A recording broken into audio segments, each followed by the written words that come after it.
But yeah, if you suddenly we find that Fravors right, or that there's there's this contact. Oh, well, suddenly, guess what?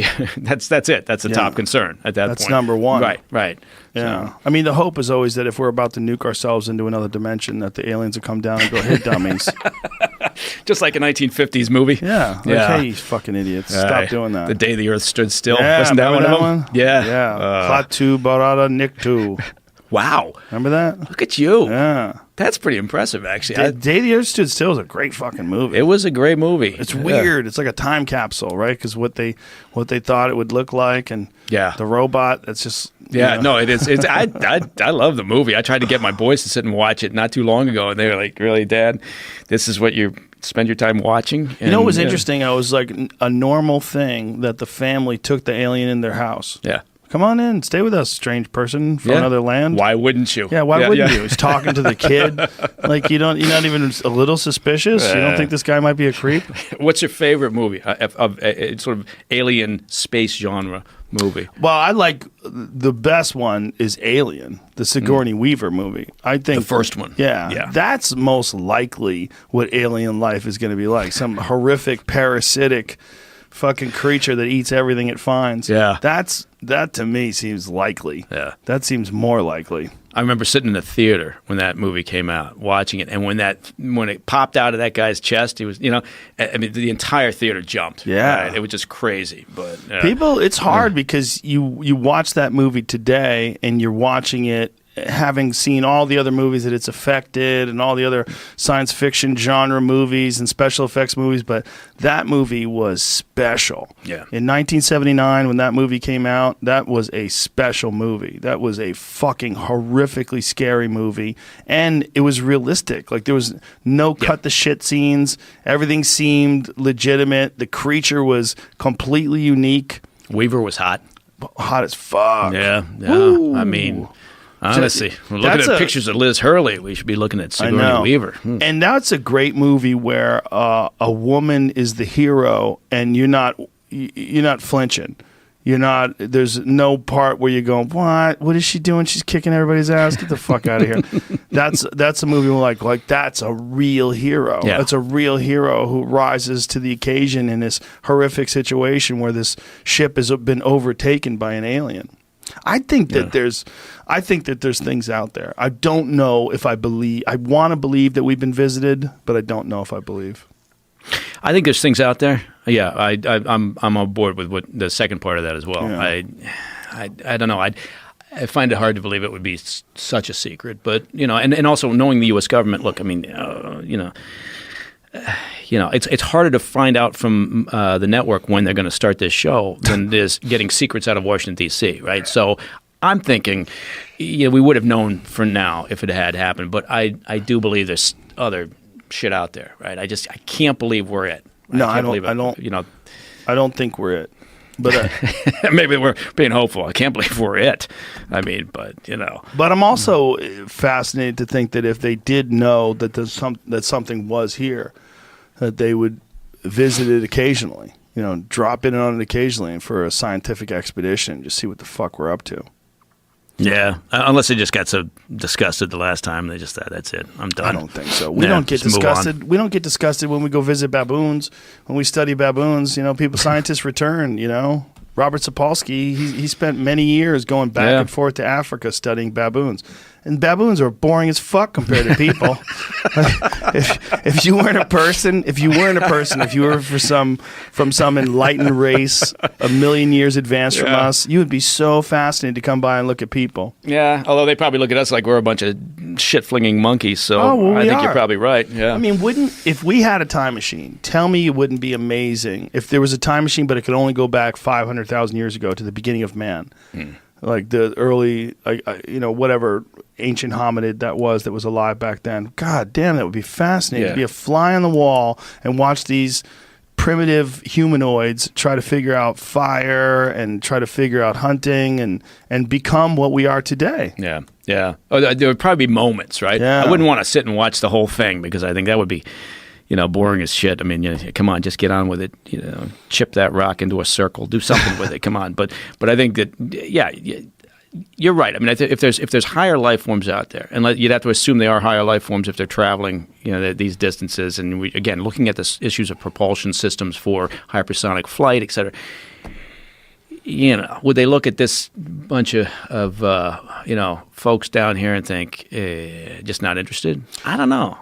I think at a certain point in time, it would be unnecessary to physically visit. I feel like maybe they're watching us through the Samsung TVs. Yeah. See, it all comes. That's the thing about it. It all comes back around, full circle. Yeah. I got super high once. I think it was in the tank. And when I came out, I had this idea that alien life, if it wanted to communicate with us, would come up with a way, a type of language that everyone could understand. Like a language that got right into your brain. A language that instead of you having to interpret what the sounds mean and turn them into words, it's some new kind of technology that as they're making this sound, as they're putting out the signal, it's going straight into you. And you automatically understand it. Yeah. Without knowing what they're saying, without having actual, Bob said you guys should come to the spaceship. Instead of seeing, what it means without hearing sound. Like you'll have to disassociate the idea of these sounds meaning these words. You'll just know what it means. Yeah. Oh, that movie. Yeah. Oh, that movie Arrival. was crazy. Well, didn't they do it visually? Yeah, but it was like time doesn't matter. Right. There's no sentence. It was all memes and Right. And it was like they would spray black ink into the sky, right? What did they do for language? Let me see what it looked like again. Yeah, there it goes. They spray black ink and it makes like weird patterns, and that's how they would communicate. That makes sense. Yeah. Have you seen the trailer for Tenet? Is that what it's called? Mm-hmm. It looks I've been so excited crazy. for that movie to come out for a while. Yes. So mad the lockdown fucked it up. I think there's a guy named Ray Kurzweil, and he's this brilliant guy who wants to live to be 1,000 years old, and he's got this series of patents that he's come up with. I mean, he's really like a legitimately genius guy, and I got a chance to interview him once a way back. But one of the things that we talked about was he was talking about downloading consciousness into a computer. And they think that there's going to come a point in time where you will be eternal because you're going to figure out a way to take whoever Alan Mikovsky is and put it in a computer and download it. And your material body, your physical body, your biological body won't mean anything anymore. You're going to exist as you inside this computer, inside this thing. I've always thought that that's probably what alien life is. What alien life is something that has gotten to the point where it doesn't need a physical form anymore. Like whatever consciousness is, they figured out a way to contain it in non-biological systems. So they take whatever you are when you're born, but then the thing is like, how does that thing replicate? What are they doing to make it? What are they doing? What are they doing to make sure the power stays on? Like, what are they doing? I think keto. Probably squats. I think life could be all kinds of shapes. I think life could be like there was some speculations. These scientists were trying to figure out whether or not light could be a life form. Like there could be forms of life that are made entirely of light. Well, everything's energy, right? I don't know if everything's energy. I don't know. I thought I'd throw that out and it would make sense. Just really lazy. But like we're made of energy, you know? Yeah, we're made of energy. But what we think of as life, we think of as like a frog. Yeah. Or like an Alan Mikovsky something or a with Jamie a Vernon. pulse. Yeah, but it's possible that life might be like I've thought about ideas. Like when you have an idea and then that idea gets in your head, like, man, I like that idea. And then you start working to fulfill that idea. You build a thing. Like maybe you have an idea like how to build a thing. And then you build a thing. Like that's a thing that like forced you to make it. It's like you had an idea that jumped into your brain. And then it's like, listen, bitch, you need to make a canoe. Like a canoe. Yeah. How would I make a canoe? You take a log, you fucking hollow out the side, and you roll around inside of it. Just go down the river. And then all of a sudden, this idea that pops into your head, and you start doing all the work. Now you have a physical thing that literally allowed itself to be born by getting this idea that invades your consciousness and tricks you into making things. Doesn't that make you think that everything's already kind of decided? Like, you have free will and control, but to some extent everything's kind of already what's going to happen is going to happen. That's not necessarily true. I think you do have free will, but I think you also have determinism. I think this is something that people have argued successfully where you really have to take a step back and go, okay, what do I think about a person's who a person is right now. Like if I meet a person and I meet this woman and she's all fucked up and she lies a lot and she likes to do drugs and she doesn't know what she's doing with her life and she cries. Like, oh, get your shit together, bitch. Is that what you think? Like, what do you think when you meet a person like that? Do you take into consideration, like, oh, this is a person who is the granddaughter of alcoholics, and it all boiled down to genetics and terrible. So all of her systems that came online when she was 2 and 5 and 6, they all came online during alcoholic households. And people were physically abusive, and you're hiding in the corner of your bedroom, and it was all chaos and How do you know my life drinking story? when you're 12. Like, when you get to that 35-year-old person and they've gone through this insane pattern without any intervention, nothing switching, how much of their life are they really responsible for? Yeah. It's a real question. It's like, who are you? You are the combination of all the things that have ever happened to you, your genetics, all the weird shit that you inherit from your parents. Like you inherit a lot of ideas, they think, even from your parents. Not just like learn from them, but actually inherit these ideas. And then you do the best with what you got. Yeah. And some people's got is fucking terrible. Yeah. Do you think we're living in a simulation? I'm too dumb Same. to take that into consideration, but I think it seems legitimately weird. It seems like it changes too much. Like reality itself changes too much. Yeah. And things come up that seem like if there was going to be a simulation, this is how it would go down. Like I remember when I first started reading about simulation theory, it was right around the time where Anthony Weiner got busted for sending pictures of his dick. I'm like, what are the odds? Yeah. Like that seems like It's so on the nose. seems like somebody would so really. on the wiener. If your name was Weiner, you'd avoid showing people your hog. Yeah. I'm like, this is You'd a terrible. castrate yourself. No more wiener. But if we're going to come up with one someday, obviously not you and me, but someone really smart is going to come up with a simulation, it's going to eventually get good enough where you can't tell that you're in a simulation. That's what's fucked up. That's what's fucked up. What's fucked up is if it isn't here, it's coming. Yeah. This took me a long time. Like I had a conversation with this guy, Nick Bostrom, who's a brilliant guy who is a big proponent of this concept. And he was explaining it through like probability theory. And I was a little too dumb to understand what he was saying, but basically what That's he's saying how I feel is listening to your podcast. if it's possible that someday someone, essentially, I'm paraphrasing, someday we'll have a simulation. Like what are the odds that this is a simulation? It's more likely that this is a simulation than not. Yeah. You just got to pray that whoever's doing the simulation is looking out for you. The other possibility is that we know the simulation's coming. That's the other possibility, and that's why everybody's freaked out. Everybody's freaked out because even though it's not here, it's inevitable. If you follow the pattern of innovation, if you go from pioneers to people who live in cities to cell phones and internet and fucking Space Force, and you just keep going, eventually you get to a point where someone figures out how to make an artificial version of life, whether it's Ray Kurzweil's thing, where it downloads you into a computer, or whether it's a thing you sit and connect to. Yeah. Someone's going to come up with something. Do you think we know that we're in the simulation when it happens, Then or it it would would just like ease then it would into suck. it? You don't want that. Yeah, no. You want something where it's crazy. Yeah. And you don't even know you're in it. Like, Yeah. oh my God, am I in the simulation? Who knows? That's the best simulation. The best simulation is you have no idea. Oh, You're- yeah. You're locked completely into it. So that's where our problem lies. We don't know if that's actually going on right now. Like for Trump, if somebody brought Trump aside, like sat Trump aside and said, Mr. Trump, all of this seems highly unlikely, doesn't it? Well, here's why. Yeah. You are in a simulation. This simulation was started 78 years ago, and this is the pattern. It plays out. You're given a large amount of money to start your own businesses. Yeah. You're going to put your name on everything. You're going to be the best, Yeah. the best, but you have crazy hair. Yeah. But that's okay. You just fucking spray it down. You're good. You have a few flaws in your life. People are mad at you, though, but you're going to be the best. You're going to have the best things, the biggest. You're going to have the business. Everything's going to be amazing. And then you come up to him and like you wake him up and you say, listen, this seems crazy. It seems crazy because it is. And you settled upon a very bizarre pattern in your simulation, and this is how it came out. And everyone else is mad at you, but they just don't understand. This wasn't your fault. you didn't mean to. But then you think of all the things that we counted before, like poverty, abuse, drug addict parents, all the different things that make a person who they are, right?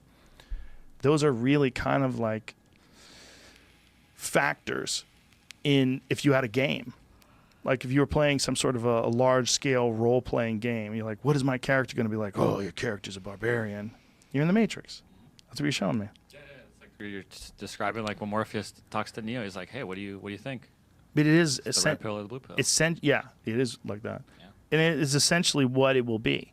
If we're staying in this human form, essentially someone's going to figure out a way to put a helmet on you, or put a fucking spike in the back of your head that like locks your central nervous system into this gigantic computer that starts sending signals to your brain and tricks your brain into thinking it's riding on a horse through the fucking the Saudi Arabian desert. That's going to come. Yeah. It's just whether or not it's here yet. It's going to come. They're going to keep making things. If we don't blow each other up, there's going to be a cell phone that lets you see God. You're gonna like call God. And God's gonna be in front of you, hugging you, giving you love. Isn't that what psychedelics are kind of like? Yeah. Yeah. Well, that could be what we're trying to recreate. What we're trying to get to could be like a state that's similar to what exists already in nature. Like maybe they're interconnected in some sort of a way. Like maybe someone will figure out, maybe someone who is anti-drug will figure out a way to recreate psychedelic experiences using only technology that interfaces with your brain and turns on those. So, what do you remember from that moment on? When I regained consciousness, it wasn't real quick. It wasn't real walking right up. It was real slow. It was dim. My consciousness was kind of like in and out for a while. I didn't know where I was. The pain and the feeling that I was mortally wounded, something was so wrong inside. I felt like I was dying. And this is what really fueled the panic when I finally laid eyes on these creatures. Of course, all of the mental programming that we get from Hollywood that aliens are invading monsters, didn't help. But I instantly associated this feeling of dying with pain with them. So I was combative immediately. Where were you? I was lying on my back on a raised table.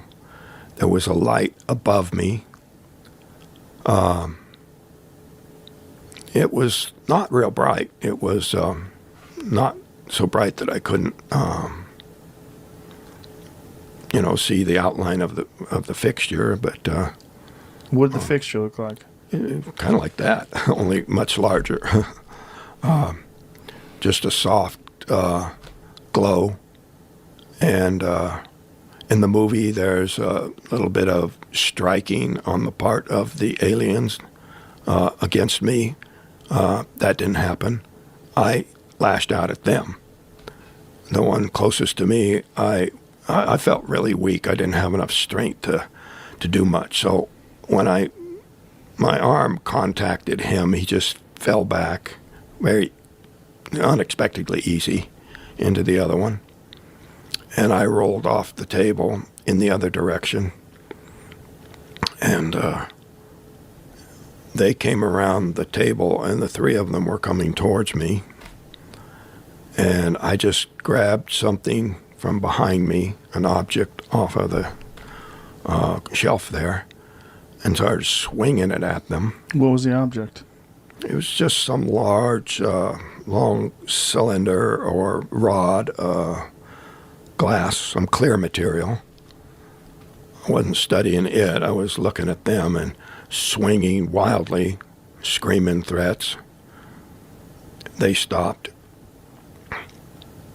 And I was planning on attacking more fully, just making way past them. The only doorway I could see was on the other side of them. And it looked like a doorway? Yeah, it looked like a doorway, just, And what did they look like? I guess it's a pretty typical description nowadays. Very large eyes, hairless,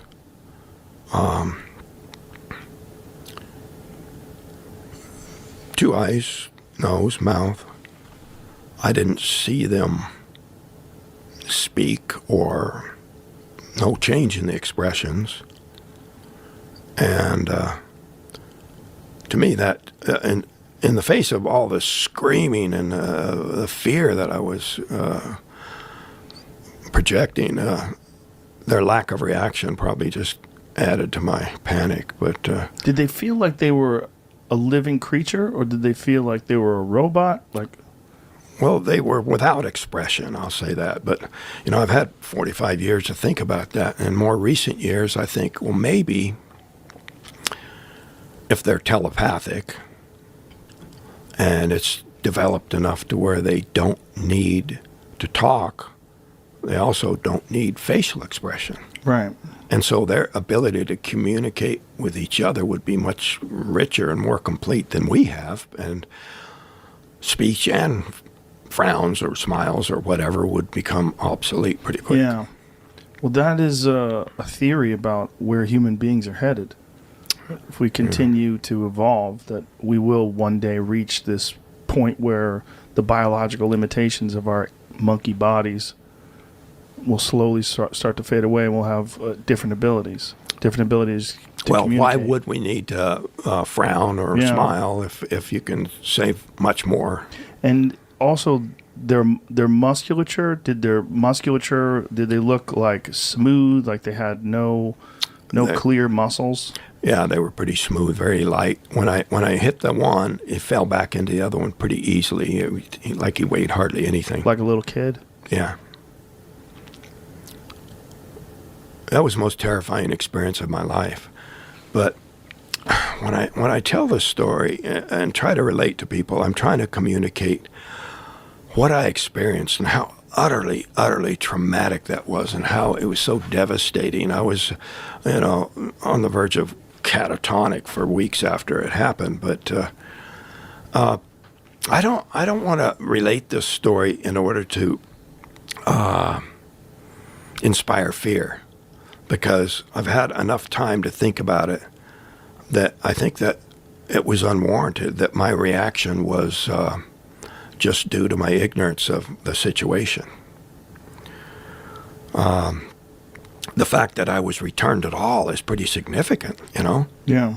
The idea that these beings are just kidnapping people willy-nilly and doing terrible things to them, I don't subscribe to that theory. Now, I try to separate what I actually experienced from things that I've concluded just from thinking about it. But it seems to me that, they've been seen, observed, there have been sightings for all, before I was born. Had you heard of the Betty and Barney Hill story before you were abducted? I probably had. But if I thought if they had some sort of sinister intentions, it'd be a done deal. They wouldn't be sneaking around, hiding, and Right. I believe with that level of technology. Look at it this way: human beings, just virtually everything technological that we have is just a few hundred years old. Before that, the most technological thing we had was fire. And in just the last 50 years, the progress of our science has grown to far overshadow everything we had accomplished in thousands of years before that. So I'm thinking what astronomers tell us about these other star systems is that they could be hundreds of thousands, millions, or maybe billions of years older than us.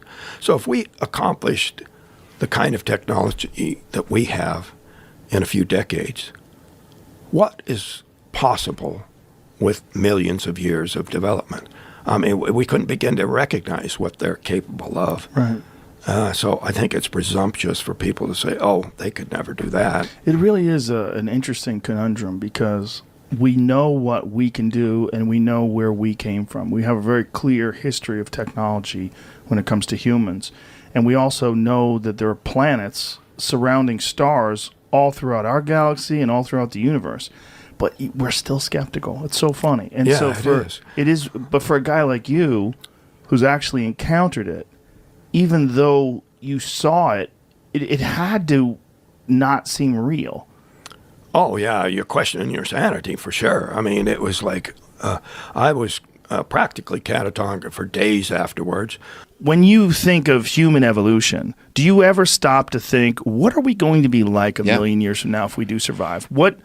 Have you ever done this sort of thought experiment where you say, okay, if things keep going the same way, we used to be very strong and very hairy, and we're getting progressively softer as we don't need to use our bodies as much. Our brains are getting larger, our heads are getting bigger. Do you do that sort of thought experiment to see what we're going to become? And not in a systematic scientific way, because the process is so fraught with incredible detail that I think it's hard for anybody, even experts in evolutionary biology, to really tell us anything that will hold water, that's really predictive.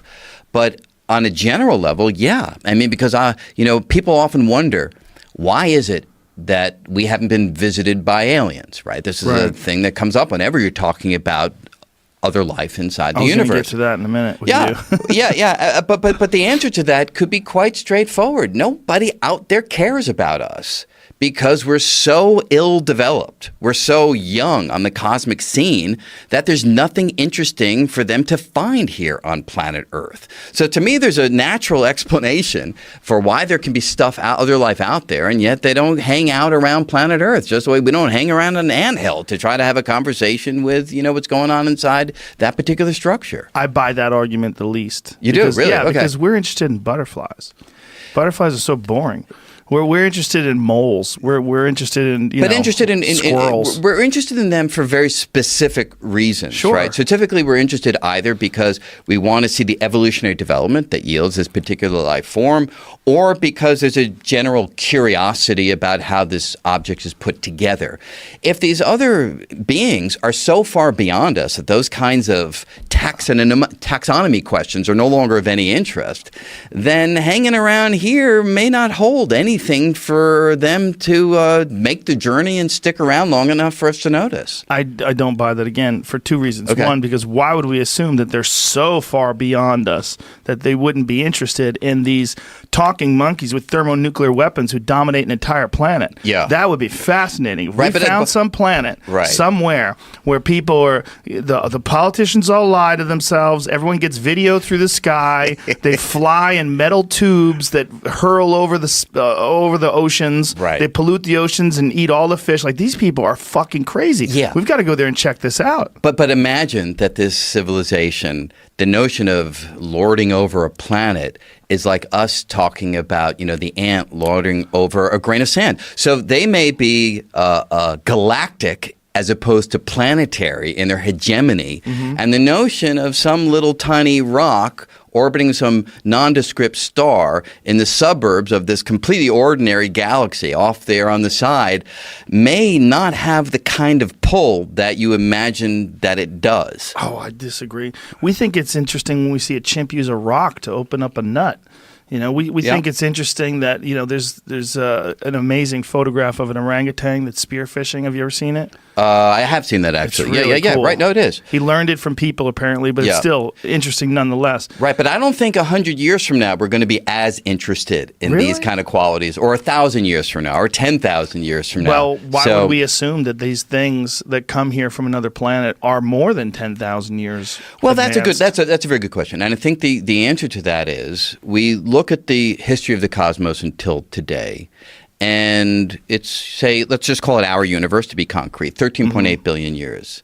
And we look at life on planet Earth, and it's, a handful of billions of years old. So in a handful of billions of years, you can go from some complex molecules to human beings. I like how you say it like it's not that long. It's not that long because, imagine that life began a few billion years earlier in some other system, stars and galaxies, they were starting up, a billion years after the Big Bang. So it could be that life in other worlds has a head start on us by a few billion years. And we know what can happen in a few billion years. It can take us from single cell to us. Sure. And you can imagine from a few billion years from now into the future, it could be radically different. So to say it's 10,000 years ahead of us, that to me would be the unexplained coincidence. How unlikely that they started and we started within 10,000 years in the span of billions of years. That seems unlikely to me. Does it seem unlikely when you're talking about the infinite size of the universe, and there's perhaps an infinite number of Brian Greens out there talking to an infinite numbers of me? Good point. So you're absolutely right. We're almost guaranteed, if the spatial expanse of the universe is infinitely large, that there are going to be places where it's within 10,000 years. Sure. Of us. But those are going to be a very small number compared to the places where it's not 10,000 years. Is that true, or would it be an infinite number of them? Well, it'd not be a infinite, small number at all. But they're different kinds of infinities. So you mean in the space of the exact scope of the universe itself, a small number, relatively speaking, to where we are physically? So I would say it slightly differently. I'd say look at a finite-sized ball in this large spatial expanse. So everything's finite now. So let's get a 5 billion light year ball. Right. Okay. And within that ball, the number that are differing from us by 10,000 years will be very, very small compared to the number differing from us by, say, a billion years or a couple of billion years. So then, simply by the law of numbers, if we imagine that they're random processes that are generated. Now, there could be some physical principle that prevents life from emerging before, say, 4 billion years ago. And if that's the case, and we're not aware of that principle, then you'd be absolutely right, that we'd all be roughly at the same starting point, and there's no reason to suspect that they would be so far ahead of us. But I don't know of any such principle. But you almost have a reductionist view of this, right? Like so if you had a guess, if you had $100 to bet, has alien life ever observed us? You would say no. Well, by observed, you mean could they just turn a big telescope in our direction and gather some radio waves, but yes, I would take that bet because, frankly, we've only been generating radio waves for the last, 70 years, so it's only a 70 light year ball around us, and within that small radius, very unlikely that there's been some alien world that's examining us. So it would have to be something that would be able to recognize our signal and visit us.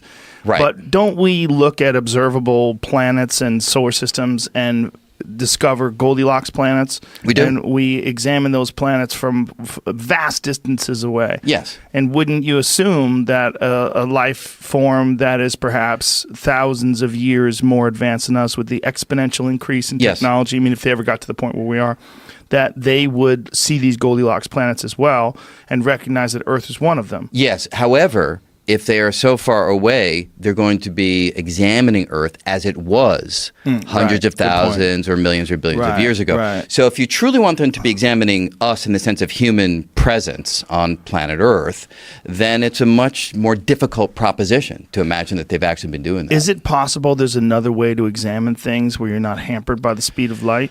Not that I know of. I mean, any signal in the world that we're aware of is restricted by a special theory by the speed of travel, which is now look. There's quantum entanglement, which is a strange property of the quantum world in which distant objects can behave as if they are one. Yes. And in some sense respond instantaneously to an influence in one location at a distant location, no matter how far apart they are.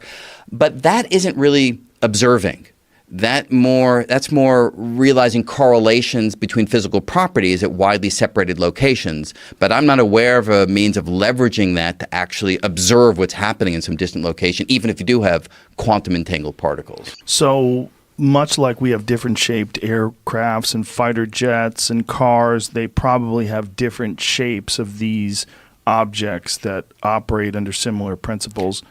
Right, Perhaps. but they all have the same power source. They all have the same power source. And we're also dealing with, if you think about the laws of technological progression, you think of Moore's law and you think of how things accelerate, you've got to think that if this civilization is who knows how many years more advanced than we are, if not even years. I mean, we're thinking about it in terms of conventional terms, right? The way we look at the world.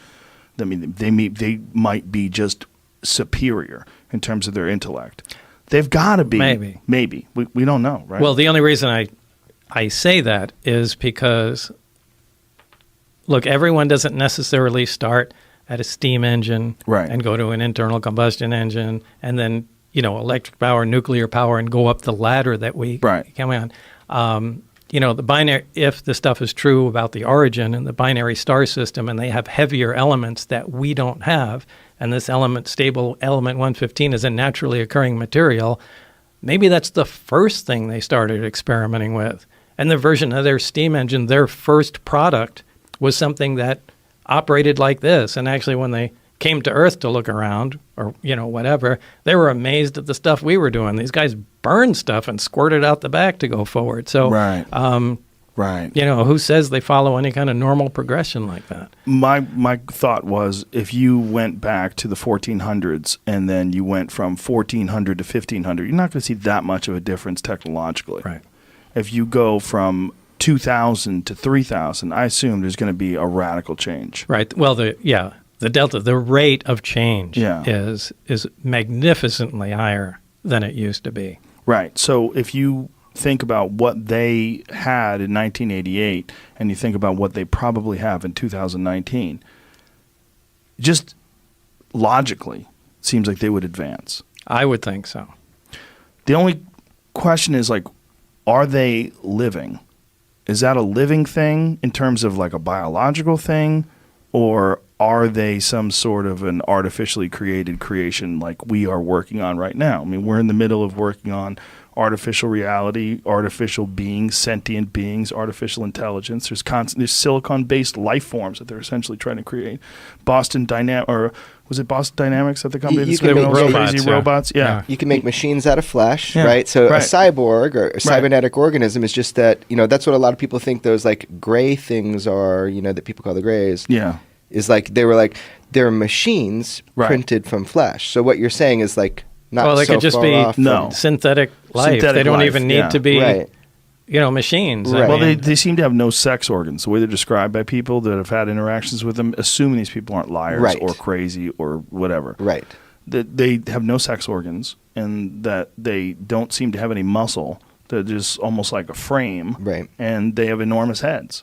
I mean, if you look at Australopithecus or depictions of ancient hominids, and then you go to human beings, one of the things you see is bigger heads and weaker bodies. Well, you see a clear progression of evolution too, where for something like that, I would lean towards a synthetic organism because it looks like it was made for a specific task. There's no reproductive organs, so I mean that almost kind of leaves out any kind of physical evolution. Right. Well, that's also our bottleneck, right? Our bottleneck is our biological imperative. The need to breed, emotions, fear, anxiety, all these different things that exist in order to force us into making sure we reproduce. I mean, that's essentially what it is. There are human reward systems that aren't necessary once they can figure out a way to make some sort of sentient artificial life. Some sort of thing that doesn't have these biological limitations that we have. By the way, these craft, all these different kinds have been reported because it was confusing. I always thought of flying saucers what I heard Bob Lazar talk about, flying saucer, right? But if you look back in history, people have always reported the weirdest shapes. Like, none of them are alike. There are the saucers, but you got cigar-shaped, you got the top hat shaped, you have orbs. Why? Maybe they're serving different purposes. They're doing different things like we'd use different tools. And I want to be clear, the reason I know that memo is real is because I spent a lot of time with Dr. Edgar Mitchell, sixth man to walk on the moon. Last guy to film him before he died, right?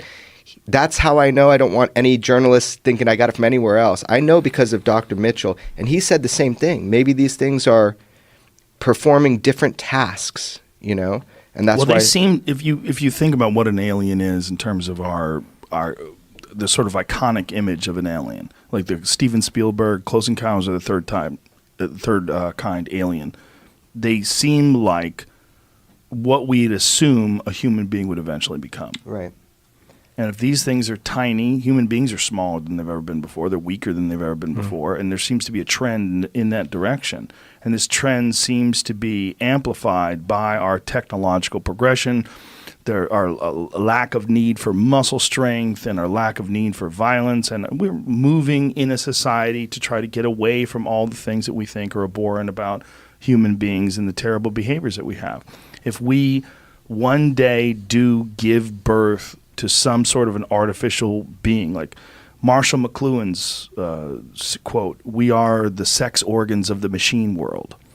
That one day we... Okay, I'll buy that. Yeah, McLuhan was brilliant. And that quote has always been one of my favorites because, okay, what are we doing when we're constantly technologically innovating? We're constantly looking for faster cars, better computers, bigger screens, faster, more resolution, more pixels, more this, more that, higher bandwidth, 5G, 10G. Right. What are we doing? We're moving into this, if you just follow it, objectively stand back, don't attach yourself or your civilization, your culture to it, and look at what it is. We're moving 100% towards technological innovation. If you looked at this species from afar, and if you weren't a part of it, you would say, well, what does this species do? Oh, they make things. They make things better every year. Beehives are the same fucking thing that you see 10 years ago. You go by, you see a beehive, it's amazing, it's cool, but they're the same fucking thing. They figured out how to do it, they make a beehive. Right. We don't do that. We make better things. What would you do? Constantly. And at some point, I think that technology is going to fuse with us. Yes. And we're going to become... It's already happening. Yeah. I mean, Elon Musk talked about it on my podcast, that we are cyborgs. You just carry it in your pocket. It's a phone. It answers any question you want. You can talk to it. It'll give you the answers instantaneously. It navigates you. It has all your phone numbers in it. It has all your contacts. You can get a hold of people. People are listening to you through it. It's connecting us in ways even involuntarily. Haptics, that kind of thing. Yeah. It's also getting on your wrist. How many people have iWatches, Apple Watches? They put them on their wrist. Right, and that's only because we can't integrate them yet. But you know that point is coming. 100%. Yeah. I didn't joke about it last night, but I have a bit about it that I do. About the integration between humans and technology. That's What would you do if you were a hyper intelligence, right? Would you do the work yourself, or would you create some cool things called like humans to do it for you? Would you create things that are cybernetic organisms to come in with machines and do it for you? If you were a hyper intelligence that has kind of changed like you've described, you'd probably create workers, right? Well, that's a vast conspiracy theory. I'm not talking about conspiracy. But it is a kind of a conspiracy, I'm right? asking you. Well, I mean, I don't think it's necessarily that. I mean, you could look at it that way, but that is the way a conspiracy theorist would look at it. The way I would look at it is like there's obviously a progression going on, a biological progression. There's some sort of an integration with technology. There's some sort of imperative, this need for technological innovation. It's inescapable. Everyone has it. And I think it's attached to materialism in some sort of a strange way because so many people work so hard to get new things. And like, God, that seems so illogical and preposterous, and it makes people unhappy, and depression's on the rise, but nobody seems to be able to stop it. Like, why is that? Well, maybe it's because we are the electronic caterpillars that give birth to the butterfly. Maybe that's what we're doing. Maybe it could very well be. What our job is to do is to make some sort of a cocoon, and we don't even know we're doing it while we're doing it. Do you think a caterpillar is aware? Like, hey, caterpillar, what are you doing?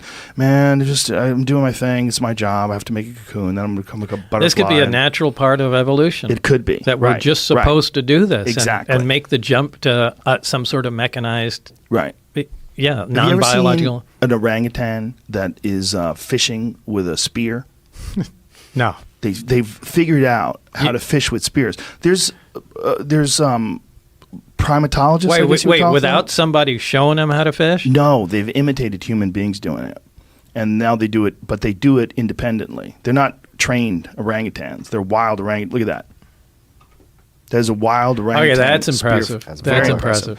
Well, there's these primatologists. I guess you would call them primatologists. That's the term? That's a great biologists. Biologists that believe that monkeys and chimps and some of the great apes are moving into the Stone Age, that they've currently entered the Stone Age. Like, they're not staying what they were 100,000 years ago or 500,000 years ago, but they're actively using tools, and they're experimenting with different ways to use those tools. And then they're making tools out of stone. They're making tools out of sticks, and they're using them. Well, this might just be what happens. This might just be what happens. I mean, why else? Why the fuck do we work so hard? I mean, I was driving to L.A. this morning. I had a doctor's appointment, so I was on the 405 at 8 in the morning. Like, Jesus Christ. Like, this is so crazy. When you're on the 405 in L.A. at 8 o'clock in the morning, you see literally 1 million cars. Yeah, red light. And it's just everywhere you go, it's people. And also, I'm in a Tesla, so I have it on autopilot. So I'm there sitting, I'm listening to a podcast. I barely have my hand on the wheel. I'm not touching shit. This car's driving me along. I'm not even doing anything. I'm just hanging out. It's so much less stress, by the way, to do it that way. Right. So it encourages you to innovate. It Yeah. encourages you to embrace this new technology. I got this giant screen. It's showing me the navigation in front of me. Oh, I'll be there 5 minutes early. Excellent. And I'm listening to a podcast wirelessly. It's Bluetooth streaming from my phone, and I pulled that podcast, which came out today out of the fucking sky, and I'm listening to it, and I'm all comfortable in my nice little car, just driving on my way to the doctor's office. This is irresistible stuff. Yeah. It's different than your Walkman. Yes, You know, back in the it is day. irresistible. It is irresistible. It's frighteningly irresistible. But is what it frightening? I mean, if you were a monkey, right? If you were an Australopithecus, would you go, man, I don't want to fucking be a person and live in a house? That's bullshit. I like just swinging around on trees. I like running from jaguars. This is life. Guys, life is running from crocodiles. It's not living in a fucking suburban community. There's probably some that are like that. Yeah, I don't think so. I think when it comes, we're going to embrace it. We're going to embrace it the same way you embrace cell phones, the same way you embrace television. There's going to be a few holdouts. I don't even have an email address, man. Those there's a few and far between. Good luck with that, fuckface. Go move to the woods, Ted Kaczynski. Yeah, Go live in a I was just cabin. going to throw Ted Kaczynski in Well, there. Ted Kaczynski was right. This is something that I think about sometimes when I get really high. That Ted Kaczynski was a part of the Harvard LSD studies. This has been proven. Ted Kaczynski, they cooked his fucking brain when he was at Harvard. And then when he went over to Berkeley and became a professor, his goal was to make enough money so that he could implement this program and live in the woods and then write his manifesto and start killing people that were involved in propagating technology. He was expunged from the Harvard logs, by the way. This is something my friend just called me about. So there's like this private library, and they used to print people's names whenever they were part of a university, and he was one of a handful of people that were expunged from it. I want to jump back to the one thing, Joe. I want to be very careful with that word conspiracy theorist. What I was saying to you was we terraform our Earth, right? We terraform, we change the environment, we do all this innovation. What is stopping us from thinking that that's not being done? I'm not saying it is. I'm saying what's stopping us from thinking that that's being done on a much bigger level, on a cosmic level. You mean like aliens coming down doing that to humans? No, I'm telling you that there is something here. There's a fact. There's something. They're a craft. They're here. They're not ours. They're here. So the question is, what is that about? And I'm just looking at what we do with what you're describing with technology. Well, and I think it's much more likely that the same way we observe chimps and we observe that they are now in the Stone Age, that they're observing us, and that they're recognizing that there is a pattern, that there's steps that happen. I mean, Carl Sagan talked about the different levels of civilization, and that that if we don't get past certain levels, we're never going to reach this. Right. I mean, we're a in type this, 1 civilization. Yeah. We're going to stay type 0. Well, yeah. we're in this warring, polluting, pillaging, we're awesome civilization. Humans are awesome. We're awesome in a lot of ways, But in that way, we're not. Well, yeah, we're children that have immense power that we didn't really. The other thing is you're using the immense power that other people have created, right? I mean, even when you're driving a car, you're stomping on the gas like, woo! You didn't invent the fucking engine. You didn't invent tires. There's all these things that were involved in the creation of this thing that is really outside of your grasp of understanding, but yet you have the ability to use it. Like a person with a gun, I'm just gonna bang, bang, bang people. You didn't invent a gun, so like you've without the intellect to craft and engineer and manifest these creations, you just have access to them because you have paper or you have Bitcoin or you have whatever the fuck you're using a credit card. Now you have almost no responsibility. You could just flippantly use these things, which is why we were very childlike in our actions because we haven't had to earn the responsibility. We haven't had to earn these things that we've been able to have, and you've only been able to have them because other people have innovated and spent ungodly amounts of time and effort and focus in the lab to create these things, and then they've all put them together. And then what's the reason to put them together? To profit. Well, what's the reason to profit? Well, why are you doing this? So you can buy more things. Well, what are we doing? What are we doing? We're making better things. That's what we do. That's all we do. That's all we do is make better things. Yeah. Why the fuck do we need oil? Why do we need oil? Why can't we just burn wood and stay home? Why can't we grow chickens and food in the backyard? Why can't we do it? Well, we fucking can. We certainly can. People do it. But we decide to make that almost impossible. Our preferred way of living is to stuff everyone into a very small area where no one grows anything other than weed. This is what LA is. LA is 20 million people with hard surfaces, as many hard surfaces as you can. Boy, if you got an acre backyard in LA, holy shit, look at all that green. This is amazing. Well, no, that's the fucking earth coming through this weird sort of creation that we've put on top of the earth. But the goal is that, like New York City, there's none of it. Right? You've got Central Park, and they just got human shit. Stacked up. No one's growing anything. And then constant work. Everyone's up early. Go, go, go. Innovate, progress, make that money so you can buy more things. And every year, hey, Apple, where's this fucking new phone? As if your phone isn't good enough. Like your phone's taking pictures and videos, and people are calling you, and you got applications that tell you which way the wind's blowing.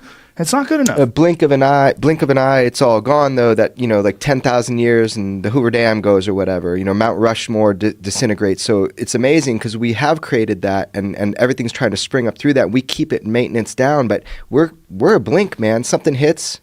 But we don't think that way. Well, you think in terms of your own life, right? You think in terms of what you want and what you need right now. We are, in many ways, this combination of this weird, primitive, ape-like thing with the ability to calculate and manipulate our world and our environment that makes us wholly unique. On top of that, with existential angst and fear. So what do you do with that? We fucking water it down with antidepressants. Give these fucking people some shit that keeps them moving. Well, they're worried about the future. They're trying to figure out what reality is. You're on a goddamn convertible spaceship spinning 1,000 miles an hour, hurling through infinity. There's no meaning to this thing. Just keep making shit. Keep making stuff. And then one day they're going to be able to hit that switch, and this life will be born out of innovation and thinking and progress and technology. And more than likely, it's probably going to be what we're seeing that these things are that you're observing. I'm not observing them, but yeah. Well, someone's observing. Are you implying that they're us? I don't think they are us, but I think they are what happens when things keep going. It's not us, just like we're not monkeys, right? I'm not a chimp. Oh, that'd be cool. They're from here, is your idea? No. That this is what happens all over the universe. Yes, right. Yeah, totally. That this is what happens. Look, here's the thing. I went to see Brian Cox's. He has this amazing live show with Robin Ince where they have these LED screens, these huge screens with high resolution depictions of the cosmos. And one of the most mind-blowing things was he has this large-scale image of the universe, and it shows all the individual galaxies of the universe, and it just keeps moving through all these galaxies in 3 dimensions. And it's fucking incredible. But what's stunning is the relative uniformity of it, even at, you're obviously looking at an incredibly small depiction of something that's immensely large, like a galaxy of hundreds of billions of stars. You're seeing it as this little dot, but this little dot that's flying through space, surrounded by other little darts with very similarly spaced distances homogeneous all through, So I'm like, if we see uniformity in that form, in terms of like the distance between galaxies, like so many galaxies, it's so similar. They might vary slightly, and that slightly might be hundreds of millions of light years, right? But there's so much uniformity.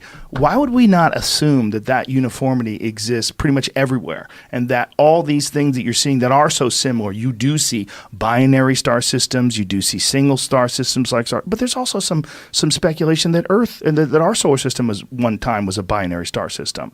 When you discuss the cosmos, maybe the single most intriguing possibility to us as human beings is what other intelligent life, if any, is out there. And how interesting is that to you? Because you spend so much time studying the fundamental particles of the universe itself.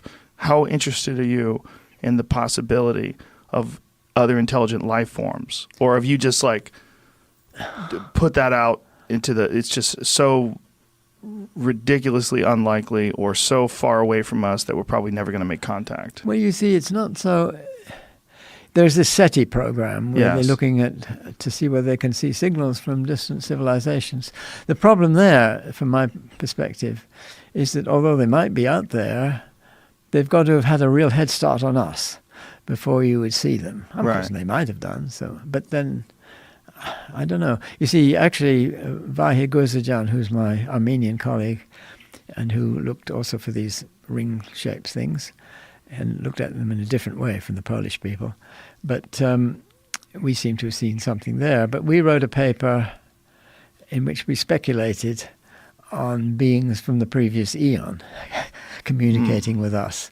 And the advantage there is that you're looking at the really advanced civilizations, really right at the very end, you see. Billions of years ago, that their universe disappeared and then had to come back to a Big Bang state again. The signals could come through, yes. And somehow or another, those signals remain. It's conceivable. I agree it's pretty far-fetched, but, who knows what... So eons, how many billions of years are you talking about? Like the Big Bang was 14 billion? Yes. But you see, that's way at the beginning, in a sense, or it's 3/4 of the way through in another sense. It depends how you draw the pictures. Right. In the sense of interestingness, or in the conformal picture, we are already 3/4 of the way through. So 14 billion to now, so we have how you many can't billion count left? it as years, you see. The trouble is it's a cheat. It's a cheat. The year count is as much as you like. It depends on something else. The mass has to fade out, and how you measure time becomes problematic. Mm-hmm. And it's either infinity, you see, which isn't much use, or you might have a different definitions of time, which depend on what particle you're using as your clocks and things like that. So are you essentially saying that it's entirely possible that we are the furthest in terms of our technological achievement and our understanding of the universe itself? It's possible that we're at the front of the line, that there might be some other intelligent life forms in the universe, but they might be behind us. Well, they would have been... I mean, I'm not saying they got through, you see. Well, maybe they have techniques for getting through, but that's a bit hard to imagine. But maybe information from them could get through, and maybe you mean from the previous eon? Yes. Oh, they might have got through, like somehow or another survived. Yes, but it would have to be in the form of photons or something. Yeah, no, you could. It's not. I'm talking about ridiculous speculation. Sure, now. but so, encoding information into photons. Yes. Wow. It's conceivable. Sure. Now, I don't want to say that I see it happening or anything, but it's not out of the question that they could develop some technology which would get information, which might be them in some sense, across in the form of photons. But you're not optimistic about current intelligent life somewhere in the universe? Not too optimistic, just because... well, maybe it took us a long time to get going because the dinosaurs were there for a while, and somebody might have got in there earlier in their different planet, and they could have got there quite ahead of us. It's conceivable. I'm not going to rule it out. I'm just not terribly optimistic about it. No, I think it's worth doing. It's worth looking. Yes, but it's not something that you're really curious about. I'm expecting. It's not so much. I'd be curious certainly, but I'm not expecting it, I guess. Is it just because of the overall lack of real evidence, and it's just not an attractive thing for you to pursue? It's quite attractive. It certainly would be. I don't know. I've just been doing other things, and I don't know. There's enough to do in the world. I haven't really come to terms with it very hugely. So I know there's this activity, and I'd be interested to see if any kind of, if there was this thing that came past that some people speculated was sent there by a different intelligence, which came quite close in our solar system. Oh, that was that strange-looking cigar-shaped. Yes, that's right. Yeah. I mean, I don't see any real reason to believe it's an alien spaceship. Was it because of the way it was traveling? That was the idea? It was something. Something curious about it? Serious people did suggest it might be something sent by an alien civilization. Well, it's worth, if one could connect with it in some way. But I don't know. I guess it's too far away now. Well, it's another thing that's so uniquely fascinating for us, the concept of another life form out there. Oh, sure. Yes. One day we're all going to have no hair, and they're going to look back at pictures of us. They're going to go, what the fuck were they doing? What is that bald human hair, race? Facial hair and shit. Everyone looks Tattoos. the same. Yeah. No eyebrows, eyelashes. I really think that's the future. I think the future is those aliens from Close Encounters. I think the reason why we have those archetypal images in our head is because we know that's where we're going. Have you ever talked to Paul Hellyer or looked at his stuff at Who's all? that? He's like the Canadian alien dude. They're all the same.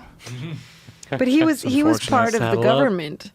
And he talks. Oh, the government. Well, then for sure he's telling the truth. He specifically talks about the like different types of aliens. Oh, well, that makes him even more legit. Come on, Joe. For sure, with no evidence, he definitely would tell us all about these all different kinds of aliens. Yeah, you should look into it. You might want to have him on. I have, unfortunately. Have you? And I'm So not you know saying who I'm there's no talking about? aliens.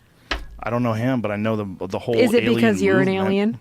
No, and you because don't want people to know? I think there's a business in It's telling people that okay. you know We about the accept you aliens. for who you are. The problem is there's a business in telling people that Here you know he about is. the aliens. Ex-defense Canada's minister. Aliens would give us more tech if we'd stop wars. All right, let's play this. I want to hear this. What's that? Oh, it's not, but it's on RT. But why is he the one dude? He was on RT. This why is they just talking He's a through special him? dude. Why don't they talk to other people? But it says on RT, proof of He's aliens' the one. presence He's like overwhelming. the chosen one. No, that's just a picture of it. That's just a screenshot. Oh, I What, the see. Nintendo But he part? was on, right? Yeah. So there's got to be a video of it, no?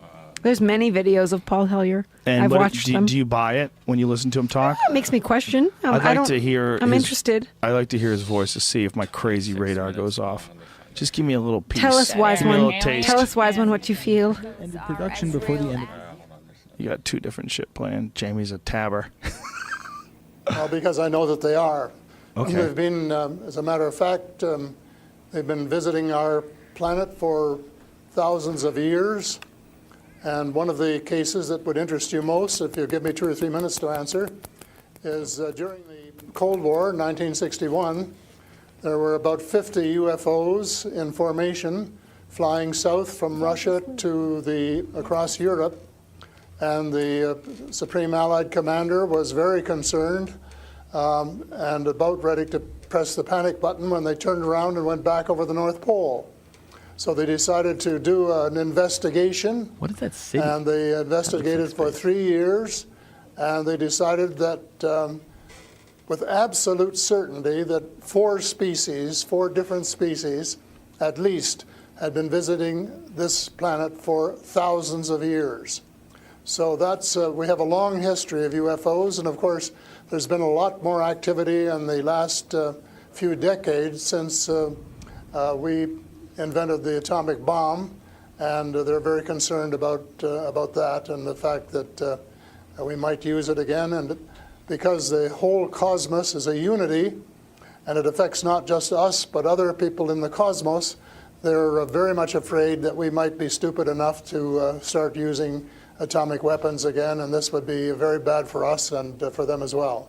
So no serious scientist has ever publicly confirmed evidence of an encounter with extraterrestrials. Why would scientists not confirm the facts if they exist? I'm afraid they must go out of their way not to find out. Because if they did, even 10% of the amount of research I've done in the last 8 years, they would be as convinced as I am. I mean, they could do it even faster. Might take them a little longer when they didn't have a military background. But there are so many wonderful books that tell these stories, and they've been authenticated. The sightings have been authenticated by more than one witness, and also by radar. Okay. This is the same horseshit. They've been authenticated by witnesses. That doesn't mean anything. There's no real video. There's no real photographs. Nothing looks good. A lot of people were talking about it, but when you think about how many human beings there are, there's 320 million plus in America. How many of them are crazy? At least 1%. That's 3,200,000 crazy people. How many of them really believe what they're saying? At least half. So you got 100. You got a lot of fucking crazy people. Well, this is one video. So I've watched a couple of his, and it's interesting to think about in terms of like, we're here. It's all interesting to think about, but as soon as someone starts talking like that, he says they've been authenticated, there was more than one witness, that means nothing. Sure. People are full of shit. I saw something. Doesn't mean anything. You might have, you might not have. But if he's 100% all in and he hasn't had a UFO experience himself that he's talking about, That's well, fair. then he seems gullible. Totally because fair. I talked to a lot of those people. I talked to people that had implants pulled out of their body. I talked to people that were experts. I have seen. Oh, it's gone. What does it say? You seen one? Yeah. Sure He said he he's has. seen one. Joe. Well, it's something that gives me a lot of thought. I don't know. I haven't seen one, but I'm curious to know. But what he just said there did not impress me, because he said that multiple people had seen it, like more than one person had confirmed it. That doesn't mean anything. Like you could have 5 guys that'll lie. That doesn't Joe, mean have anything. you They seen might a tell the UFO? truth. I don't think so. Italians call them UFOs. My people. Do they? Yeah, UFOs. Yeah, I've never heard that. that's a joke. Oh, wow. 2 in a row. How'd I do? Harry Potter was a fail, but I came back around. Easy. It was an UFO. Are we still friends? Yes, 100%. It's not to dismiss. Thank God. It's not to dismiss the possibility of UFOs. It's just that you got to really be careful with how people talk about stuff. Sure. You got to be, if someone starts talking that they know something and they. Well, that's one video. I've watched a few of his videos, and they were really interesting. He was speaking before Canadian Congress, talking about this, and I've watched a lot of it in its entirety, and it's just worth thinking about. That's all. But I don't know what the truth is. Let me play devil's advocate. Sure, please. Yeah, always. Just the fact that he has a lot of videos out there makes me wonder, because that means that he's making a living doing this, or this is a gig. This is a thing he does. Not when you're speaking before the Canadian Congress. Of course, if he does a bunch of these other interviews as well, Sure. that allows him to speak in front of, that's his thing. Sure. His thing is, I'm the guy who knows everything about UFOs. Right. But if you were talking to scientists, they would say, show us your evidence. Right. And Always. there's nothing. That's the thing about these guys. They all have stories, and Sure. no one has any evidence. Yeah. I mean, I don't have the evidence. But it feels good to think that they're out there, right? Fuck yeah. I want to know. I want to know stuff. I mean, like, look at all the shit that we have, and we're here, and all the things that we, all the resources that we use, and we're one planet in a universe full of other planets. That's all. There it is, way up there.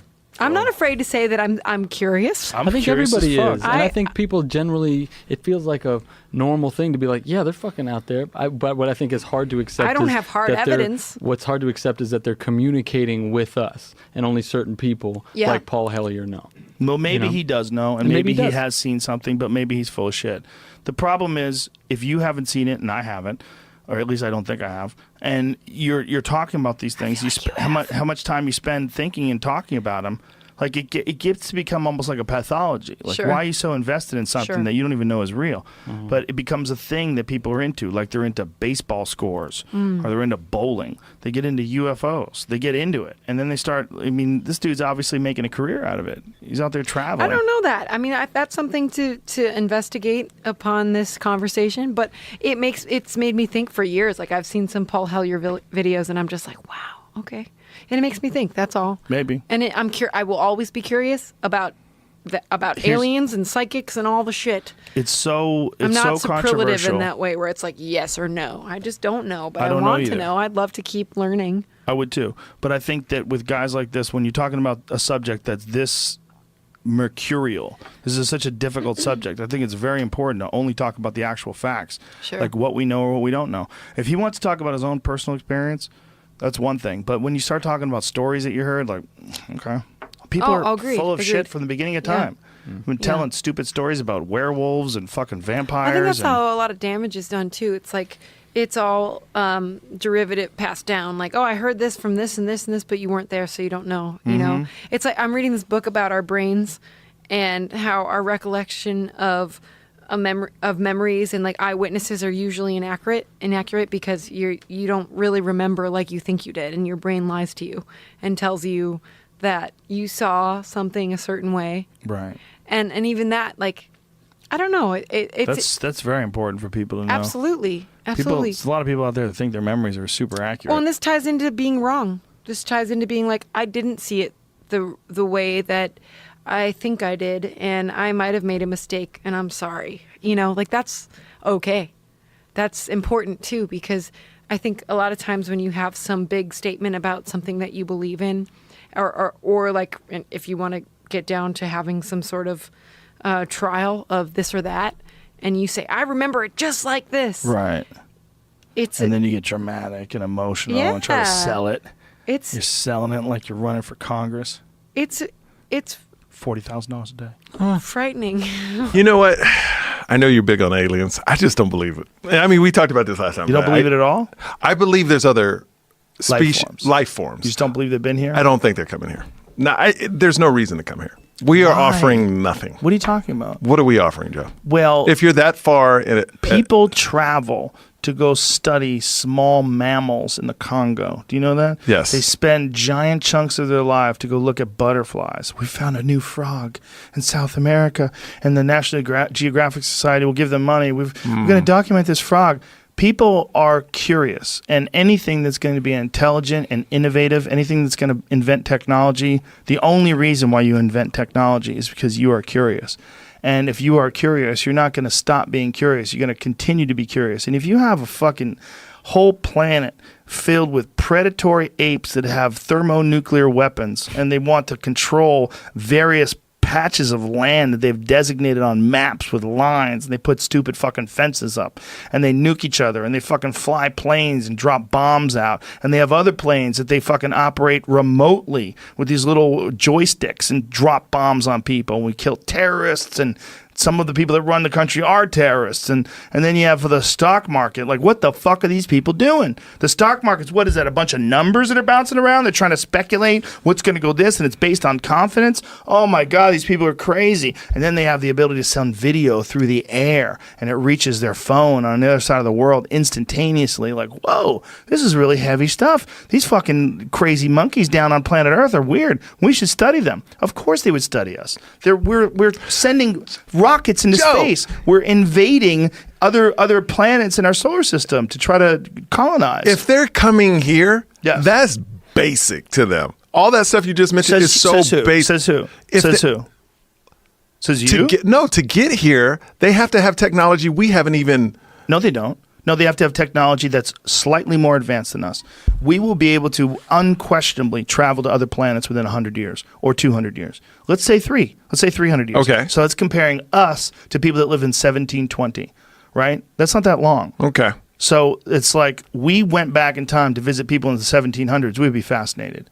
And we'd be very interested. If we found a planet somewhere 300 years from now that had people on that planet that lived like people lived here in the 1700s, we would be blown away. We would think it's the most unique and interesting thing we've ever found ever in life. I just don't know, with everyone having a cell phone, can take footage, why don't they have why don't multiple people have the same footage of the same thing? Like, it happens. They do. There are some sightings, particularly the Phoenix lights that happened in the 90s, that many, many people captured. They don't know exactly what they are. They don't know but a lot of people captured these lights that are in the sky. Now, my take on the Phoenix lights and a lot of these things is usually that there's some sort of a military aircraft they're working on. But here's the thing. They don't have to visit all the time. If they only visited once or twice, these unique experiences that have happened once or twice over the course of human history, or 3 times, or 10 times, or 100 times, what are the odds that anyone's going to capture it? Especially if they're smart about it, especially if they're smart about how they come, especially if they have some sort of cloaking apparatus, or they have some ability to understand when they're being viewed or observed, and knowing how to hide or how to camouflage their ships. But of course they would be interested. I think that's the least plausible scenario that they wouldn't be interested in us. The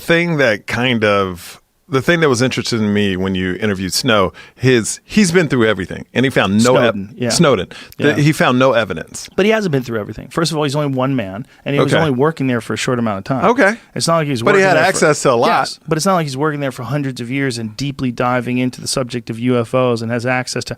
And not only that, like, what does he have access to? Is access to the NSA files? And everything's compartmentalized. That's one of the big problems with the military, is that the NASA does not have access to what the Navy has access to, which doesn't have access to what the Army has access to.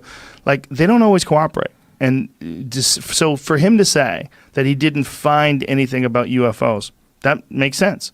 Like, he probably even looked a little bit and didn't find anything about UFOs. That doesn't mean there's nothing about UFOs. It just means that he didn't find anything. Okay. There's a lot of information out there when you think about one person that's going to scour all the government records from the 1950s to present about what they've discovered and what they haven't. So Area 51, what do you think is in there? Do you nothing think now. Nothing now. You think nothing now. Okay. I think at one point in time it is for sure one point in time what they used to work on secret military projects. Aircrafts, and that's where the Blackbird came out of. That's where the stealth bomber came out of. There was a lot of that stuff that a lot of people mistook for UFOs.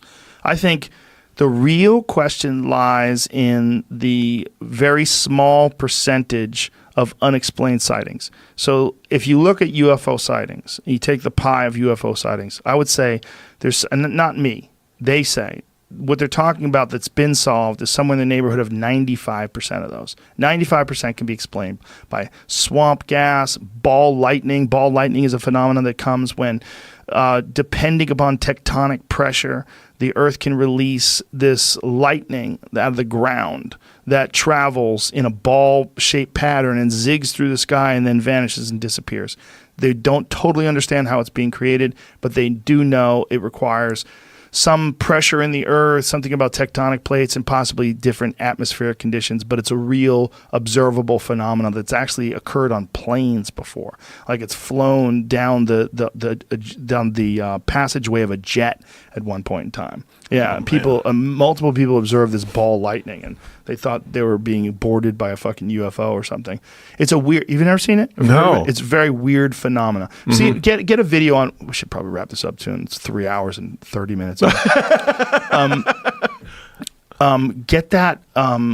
Get a video on ball lightning because they have observed this and filmed this. It's really fascinating. That's responsible for a lot of UFO sightings. But you said there's that 5% that can't be explained. Yeah. And maybe out of that 5%, 4% they just haven't figured out how to explain it. Like, wait, let me see this. See, like that is ball lightning. See that thing hovering in the sky? And sometimes they'll fly around. Sometimes not only do they hover in place, but they move around. So lightning crackles, and then this thing will hover in the sky. And then sometimes they actually come out of the ground. This is bad comparison probably, but it's almost like an ash. When you... This is a bad video. See if there's... I understand. But the problem is there's all these other people talking in it.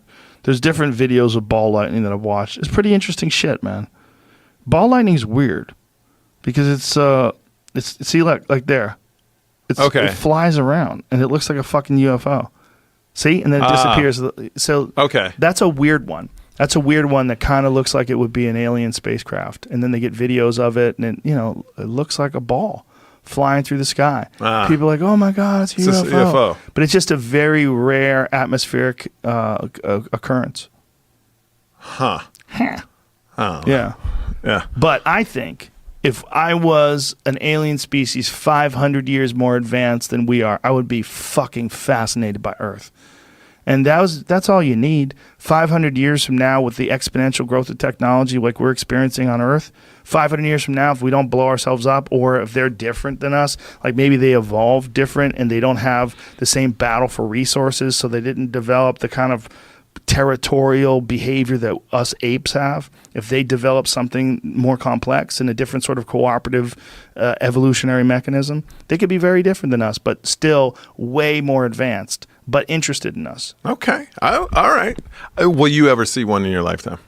I don't know, man. I don't think so. I haven't yet. I don't think you will. I got something right here. You want to see them? No, I don't. What's in there? Mushrooms. Oh. You can eat aliens. You just got to take the right dose. I'm super excited to talk to you about several subjects, but this one, thank you very much for this first edition copy of your Area 51, an uncensored history of America's top secret military base book. I'm super excited about this. I heard through the grapevine you were a fan. I'm a freak when it comes to this stuff. Mm-hmm. What do you think is going on up there? I mean, same thing that's going on all over the place when it comes to military secrets, which is stuff that you want to know about, very few people know about, and every now and then a journalist gets a hint at it, right? Yeah. Do you think there's any alien stuff up there? I write in the book all about that. Yeah? Yeah. Well, tell me. Last 12 pages. You want me to... Want me to go to the last 12 pages? What do you think? So Area 51 was this secret test base where the CIA was running spy plane programs, right? So interestingly, my new book is about ground branch, guys on the ground. That's about air branch, what we were doing in the air. And it was this idea that we should spy on the enemy, okay? But if you go back in time, why Area 51 really started, you learn that it was a base hidden inside of a base, nuclear weapons, and it was all about beating Stalin at his black propaganda campaign, as I write in the book, to hoax Americans in a War of the Worlds type scenario, whereby little men who looked like aliens would get out of an aircraft and the government would go crazy about it. And then Stalin would say, look, not only do we have technology better than you, but we have a better propaganda department than you. Really? Joe, you got to read the whole book. Oh, I mean, this is this is a tough opening. You got me on the spot. It is a tough opening, but it's a good spot. Right? It's a good spot. Right? So Stalin, he just hired short people? Like, what did he do? All right, I'm going to make you save that. I'm going to make you earn that. Save it? Yeah. How's that? I mean, you want me to talk about that right now, right off the bat? Why is that? I'm sweating. We're gonna get to surprise, kill, vanish as well. But I want to Why does it make you sweat? Oh my God, it's such an incendiary topic. I mean, people want to believe they're aliens. Right. Right? Okay. I mean, I've spent 5 books dealing with the mythology of Area 51, which is phenomenal in its own way because it speaks so much to power, to morality, to information, to people's desire to know what's going on and the government's desire to keep things hidden. So this topic is always coming up because a lot of people want to believe that there were aliens in that craft. And my source, who I write about in the book, told me otherwise, that they were genetically... Let me stop you right there, because when you say that craft, what you mean is the supposed UFO wreckage that crashed in Roswell, New Mexico in 1947. That's what you mean, right? Yes. But that was never supposedly taken to Area 51. It was supposed to be taken to Wright-Patterson Air Force Base. The legend has it that Truman flew there to meet them, and right? That's one legend. Yeah. So in my book, I interview a man who worked for the Atomic Energy Commission who tells a different story, tells the story of receiving that craft at Area 51 in 1951, which is why the base is called Area 51. Oh.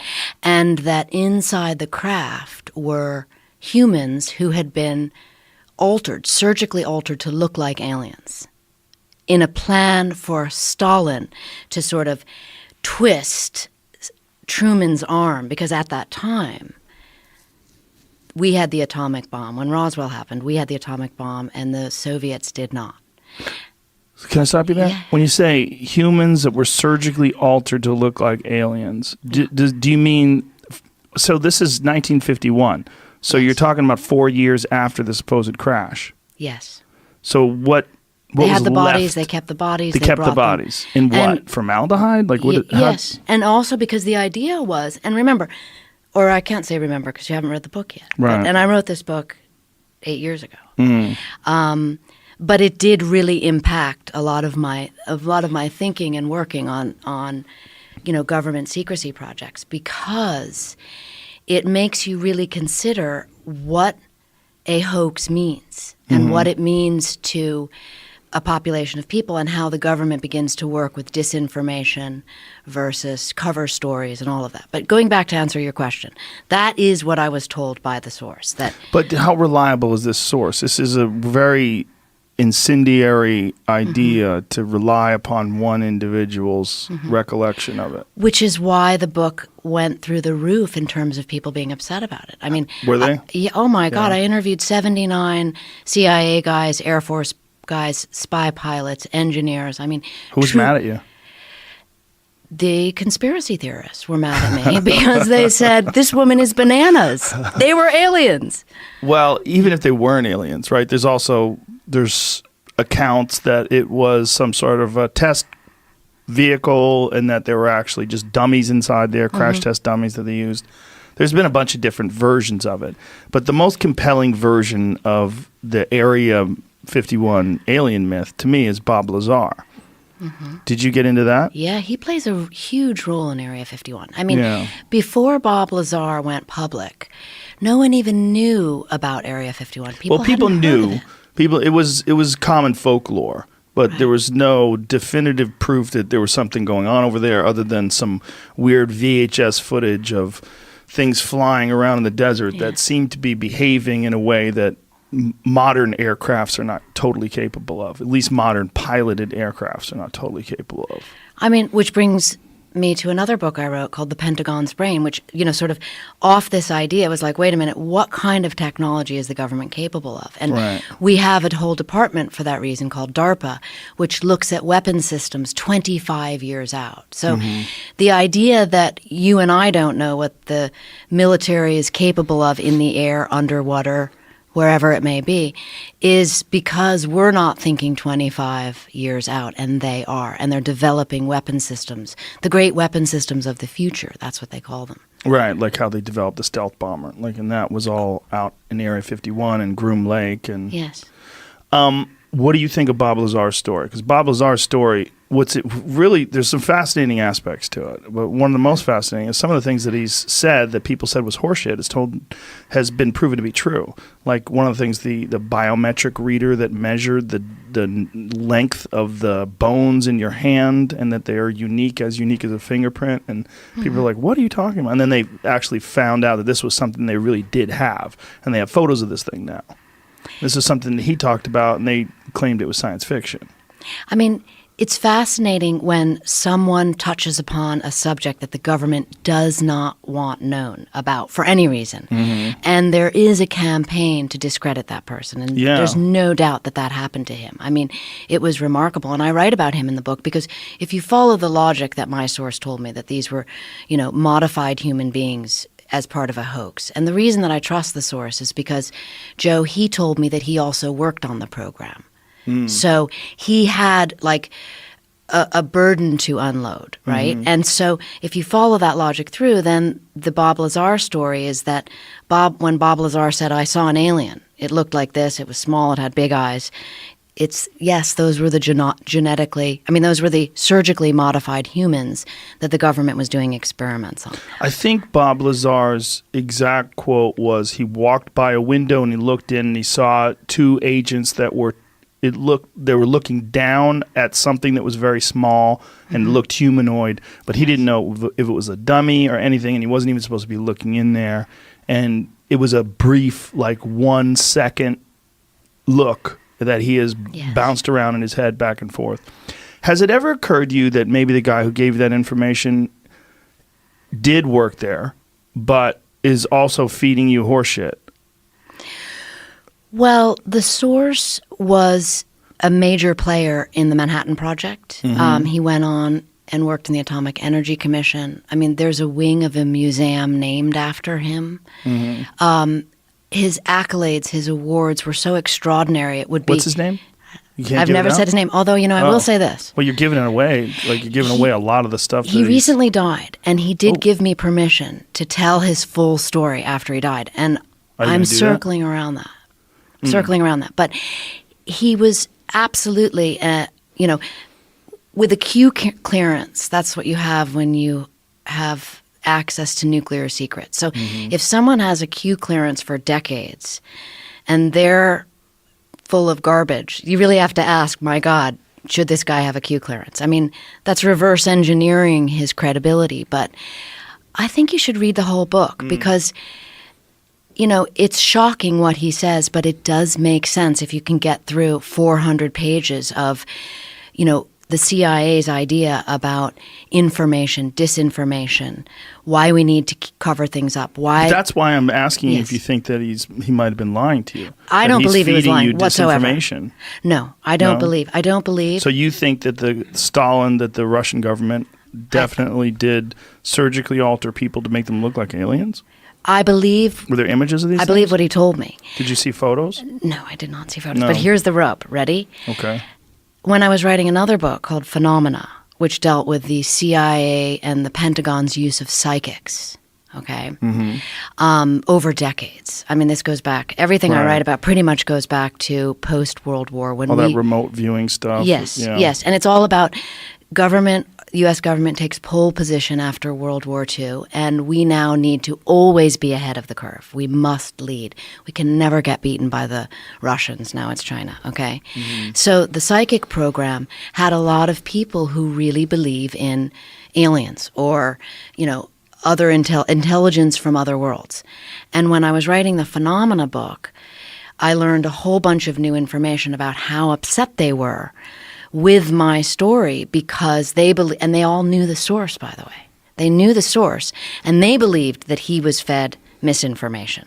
So these are two sides of the coin, which are super interesting, I think, if you can look at them with your own bias turned off and not have a desired outcome. I want to believe this. I don't want to believe this. You know. Right. Speaking of I want to believe, you know, I was working on a project with Chris Carter, who is the X-Files creator. And the one person I took the source, that I wanted to meet the source was Chris Carter. And we went out there together and sat with him and met him. Really? And it was wild because the source had never even heard of the X-Files. And it was like, oh, what? I know. How do you They not talked heard- about baseball, you know. Really? Yeah.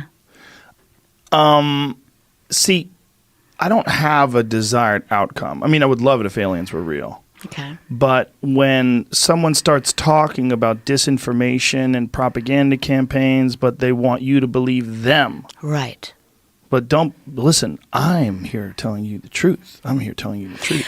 I'm not saying I'm telling you the truth at all. That's why I was No, like, not you. Joe, let's wait For till sure not hour you. 3 because it's too explosive. People have such a horse in the race Yeah. already. With aliens, you think? Well, I mean, maybe you are neutral. I don't know. I know I'm neutral. You know? Yeah, I will listen. I absolutely want aliens to be real. 100%. Wouldn't it be interesting? I'm not neutral, but Okay. I am neutral in my perceptions. And when I look at things, I go, I don't know about that. Me too. I want to see a picture. Like, what do these guys look like? I mean, what did they do to them? Did he describe what kind of surgical alterations? I stayed with the source. I mean, after the book published, I would go and visit him. We'd sit in a Chinese restaurant and eat and talk, and I would try to get a droplet of information out of him. And what was he doing? Oh, my God. Avoiding it? He avoided it. I mean, look, here's another thing. When the book came out, his wife of 65 years knew it was him, okay? And I went out to Las Vegas and sat there in a room with the source and his wife. And she said, tell me this isn't true. Tell me you made this all up, to her husband. And he said, it's the truth. I mean, that's a triangular version of getting at the truth. But again, to reiterate, I believe he believes what he told me was the truth. That was the truth he was told. I think there's certain agents that think it's fun to fuck with reporters and journalists and make things up. I really do. And I think especially when they're talking about secret information that they were sworn to protect. And then all of a sudden they want to talk to someone that they don't even know on the sneak tip. Let's meet at a diner. I'm going to tell you everything. That's not how we met. Well, I mean, Right. however you met. Yeah. You know what I'm Well, we saying? met because I was interviewing nuclear weapons engineers who were setting off nuclear bombs in Area 51, in the Nevada test site, Area 12, Area 23. And they all said to me, you've got to talk to the top engineer of all this weaponry. And they gave me his name. And we talked for days and hours about nuclear weapons. And then, in one conversation, he began to cry and told me this story that I was like, what? What? Why was he crying? He was crying because he participated in our version of the human experiments. Because what the Russians do, we do. Look, I've written 5 books about this. We altered people to make them look like aliens? According to him, we had a small program in 1951 where we wanted to see how the Russians did what they did, how they made human beings look like this. So what they do? Take prisoners or something? Like what? Who do they alter? He said they were handicapped children. Oh, Jesus. And he told me that he participated in this. So again, I mean, unless you have someone that lost their mind at age 90 and was willing to tell their wife of 65 years, I lost my mind. So he's saying that he participated in something that altered handicapped children. When you say handicapped, you mean like Down syndrome or something like that? And they made them look like aliens and then killed them? Like, what did they do with this? This is where we get into drops of information coming out. But what I can say is he had a grandchild that was born that way. And the grandchild did not live long. The grandchild died. And it made him feel so guilty about what he had done that he felt compelled to confess, if you will. And I remember saying to him, why are you telling me this? Why don't you tell a priest? And he said, a priest would judge me and I can tell you won't. Why wouldn't you judge them? I'd judge them. Well, I guess that's why I'm a born journalist, Joe, because I really try not to judge people. I mean, my new book, Surprise, Kill, Vanish, it's about assassins. It's about people who work for the CIA who do what needs to be done on the ground in the name of national security. I don't judge them. This is why, what's really at issue here is morality, right? Yeah. I mean, can I tell you how I got the idea for this book? Sure, but let me, before we go any further, so you want to talk about the aliens? Yeah. Was he saying that there have never been any encounters with alien spacecrafts? He was totally neutral about aliens. He had nothing to do with aliens. He could have cared less. He didn't watch the X-Files. And what was his take on Bob Lazar? His take on Bob Lazar was that he probably saw something that the government had an extension of the program. I mean, he didn't know. That was speculative. We didn't talk about that. I mean, other than inference. He was very limited in the information that he would get out. But, I mean, I used 79 sources in that book that all went on the record in name. And he was the one anonymous source. But like I said, he told me after he died that I could tell the whole story. Are you going to? I might. I might come back. Write another book? Well, if you give me a break and back off of this subject, I might come back and tell you and your audience What are you saying back off his the subject? name. This is your book. I want to promote your book. I know you want to promote your new book, but I want to promote this book as well. I mean, I'm teasing you, right? I know you are. But it's like it's an astonishing story, and I think the best line of all is that people that read about that in the very end of what we did, they go, "I wish they were aliens." So Stalin created some sort of a craft that mimicked. You're going to read it. Okay. That's what you're going to do the rest of the afternoon. Nope. I'm going to come back on your show after you read it. And we're talking. I think we should probably get into this a little bit. Okay. Come on with the questions. Okay. I'm used to asking the questions. Are you? Oh, right. As a journalist, yeah. Now, Stalin and the Russians created something that mimicked a UFO, something that looked like it would be from another planet. Is that what they did? Mothership. Mm-hmm. In those days, drones were.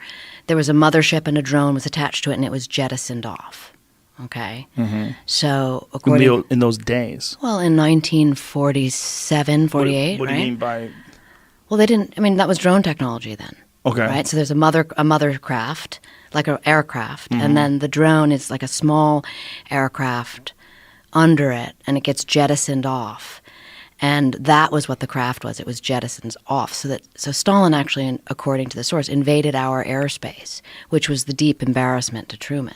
So he invaded our airspace and then let this drone crash land on the ground with these things that turned out to be human. Yes. They looked like aliens, but they turned out to be humans that were manipulated surgically to look like aliens. Yes, as a way to, and remember, I mean, not remember, but where this was, very close to a nuclear weapons base, to our White Sands military base. I mean, this is like not a place you want the Russians to be able to get near. Right. I mean, what was interesting is at Area 51, we then went out and mimicked all of those. One of our early drones was a mimicry of that. It was there was a M21, which was the mothership, and a D21, which was the daughter ship. So how did they pilot them? Was it wirelessly like we do now? No. Then it was like there was a pilot in the mothership, and they kind of let it go. Right, and it flew off. I mean, there's incredible stories of what the CIA was able to do out there at Area 51 with their air branch, The technology, they're always ahead of technology. That's what's remarkable.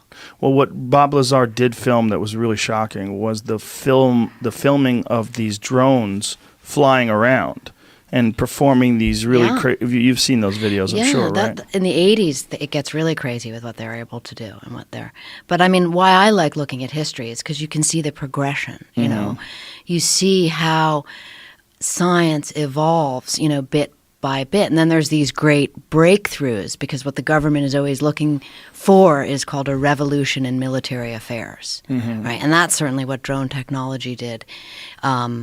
Later on, as drones became developed after the Vietnam War. So in the 1980s, when Bob Lazar was filming all this stuff, you think this was similar to the technology that we see publicly described today in terms of like what drones are capable of?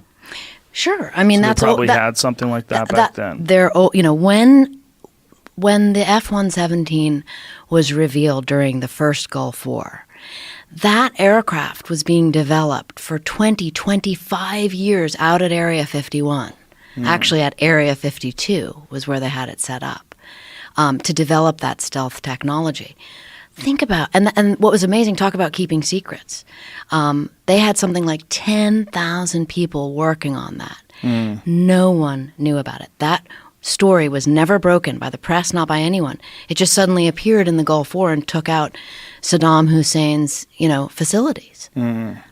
That's a revolution in military affairs. What becomes interesting is then it becomes obsolete because now everybody knows about it and everybody's going to mimic that. And now you have to have a new weapon system, and that's the military-industrial complex. So was this drone aircraft that was released from the mothership, was this capable of autonomous flight, or was it just they just threw it out there and let it crash?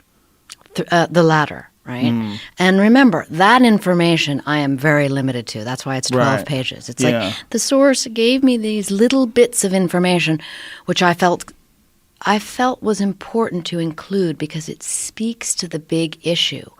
Why is Area 51 classified? I mean, now it's not. President Obama was the first president to actually say Area 51 publicly.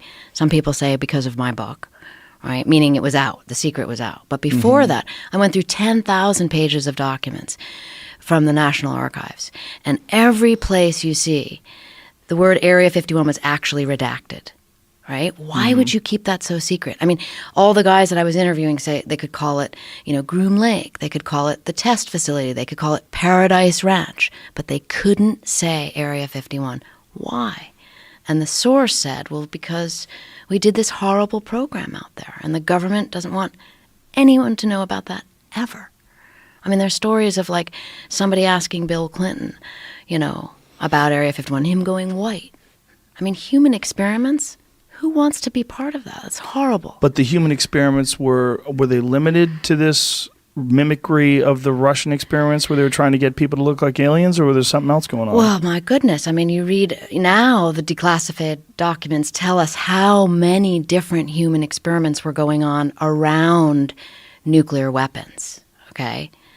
Horrible experiments where they were subjecting people to radiation because they wanted to know. They felt, well, it's more important to know what happens to people than to not know. And so they would take groups of people that, say, had cancer or something and test them. So there's no doubt that the government has experimented on humans.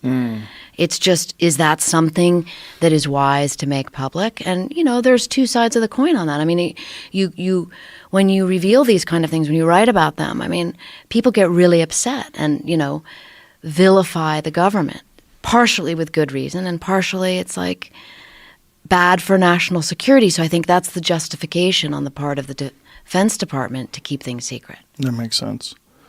Wow, that's an interesting take that I never thought of before. But if I was Stalin and I was trying to, air quotes, fuck with the Americans, that's maybe the way I would do it. Hey, man, you got a problem. It's aliens, they're coming. And it's hard for people that live in 2019, especially if you're young, to really imagine a world not only without the internet, but with 2 television channels, right? And radio, which was where people got all their information from. I mean, was there 2 channels? How many channels were there in 1947? Maybe 3? Maybe 3. I mean, it was radio in World War II, right? Most people had radio. Yeah, mostly radio and newspapers, and that's where people were getting their information. Right. And there was a mass hysteria where people were absolutely terrified that we were going to be invaded, which is why when Orson Welles' War of Worlds, which when they released it, when they did it on the air, they were very clear that this is going to be a reading of Orson Welles' War of Worlds book. Or that H.G. Wells, excuse me. War of Worlds, right? It was H.G. Wells' book, and Orson Welles read it. Yes. And when they were talking about this on the radio, a lot of people missed that part, right? Yes. And so as the radio went on, as the broadcast went on, and people were tuning in later in the day, it erupted in mass hysteria. People were freaking out. Hundreds of thousands of people really did think that it was, and it was also something that was recreated in other countries. I don't know if you know that. They did that in other countries in different languages when they saw how cute it worked in America. And so you see, you can see the logic. I mean, at first it sounds absurd and it sounds ridiculous, and that's why I was sweating, because it's like, I know, right. But when you think it through, and I challenge you to read the whole book, because you start piecing together these various ideas, and disinformation becomes less vague and more specific, and you go, that's how it works. And you begin to see how people's perception and how they're easily manipulated factors into national security, just like you just described. Stalin knew about that. He was a master. He was the master of propaganda. He invented it. I mean, he didn't invent it, but he invented it in on the political stage to be used to mess with another country's perception of things. Think of what he did with brainwashing, right? Okay. So like in the 50s, and this is journalists, said, so there was a journalist who was putting out stories about brainwashing. And there was this idea, which is well taken, that totalitarian governments brainwash people. And this became a big code word. It was introduced into the American lexicon in 1950. Well, then we're in the Korean War. Our pilots start getting shot down. They're put on TV by the communists saying terrible things about America, the American pilots. And suddenly it was like, they've been brainwashed. It was very convenient to have that story. So these things work part and parcel, and you've got all kinds of smart people behind the scenes knowing this, looking at it, examining it, and using it to their advantage to stay where? In the pole position. That's the goal of the U.S. government. So the propaganda that we did that sort of copied Stalin's, we're kind of playing catch up in that sense. I mean, we're playing catch up, then we're ahead, then we're behind. It's always a game. You're a competitor, you know this. But that's a crazy thing to do, to make a fake spaceship and just let it slam into the ground with a bunch of people that you cut up to look like aliens. Did he say specifically what kind of modification they made to people that made them look like aliens? I got drips. And you'll read it in those 12 pages. Come on with this 12 pages. I'm telling you that because you're asking me these questions that I did spend literally hundreds of hours with this source. We sat there and talked about everything, and I would try to squeeze out, just like you're trying to squeeze out of me, and that's why I'm saying read it, because I literally tell you everything that there is. I think what's most interesting about the source, and why I might come back and talk to you about it and tell you who he is on your show, is because of his backstory, right? Why he did what he did, how he wound up in the Manhattan Project. Sounds like he was probably Jewish from Germany. No? No. No. Trying. Okay. Trying to get you.